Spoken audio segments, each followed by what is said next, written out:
spotted sina Daniel Padilla at Kayla Estrada. Nasakay pa nga ng gold car. At nakalaro rin ni DJ Maggold. Yung kuya ni Kayla. Na si Kuya Luigi. Yun o.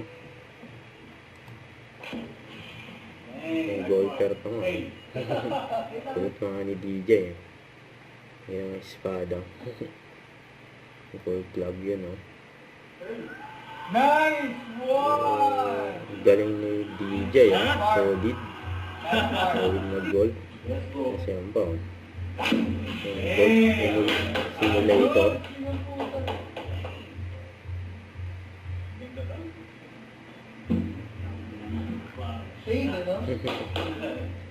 Ito na yung interview kay Kayla. I don't really have plans for Malapit na myself, birthday niya. but my best friend offered to do the planning for me.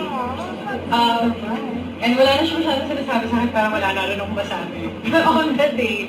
But yeah, since it's my 30th, you know, it's a big thing, a milestone for me as well. So I'm actually kind of excited now to celebrate. But yeah, it's up to my best friend. So we'll see. We'll see. Yeah. Don't forget to subscribe, click the notification bell for more updates. This is with Charging Action Vlog. Stay tuned for more videos. See ya.